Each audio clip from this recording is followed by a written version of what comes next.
Прывітанне сябры. Вось я да вас звяртаюся цяпер, а вы мяне разумееце. А чаму? А таму, што вы паспяваеце ўнутры хуценька, гэтак жа, як хутка я кажу, прамаўляць тыя самыя словы, структуры, сказы, і тады ваш розум паспявае гэтую всю інфармацыю апрацаваць і зразумець.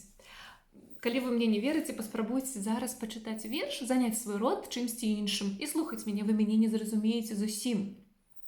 Сапраўды так, навукоўцы ставілі эксперыменты і адзначалі, што сапраўды, калі мы кагосьці уважліва слухаем, унутры ў нас варушыцца вот гэты маленькі язычок, які там боўтаецца, вісіць у горле. Не сапраўдны язык, а вось той маленькі. І калі мы доўга слухаем нейкую лекцыю уважліва, напрыклад, у нас адчуванне, што мы нагаварыліся самі, у нас нават можа і балець горла трошку. Але як гэта звязана з ангельскай мовай, скажыце вы? А яно звязана наўпрост. Яно вырашае, дапамагае, гэтая інфармацыя дапамагае вырашыць такую сур'ёзную праблему.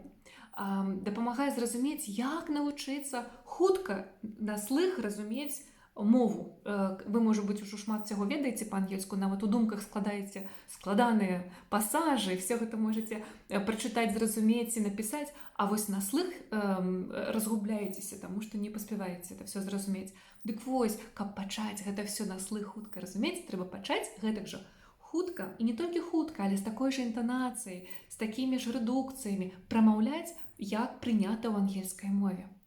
Як канкрэтна і практычна гэта все зрабіць, за які час гэтаму можна даць рады, я все раскажу на сваім бясплатным семінары ўжо ў гэтую суботу, 29 лістапада, 10 ранку па польскім часе, куды вас сардэчна запрашаю. Буду вельмі радая цёплай кампаніі суботнім ранкам.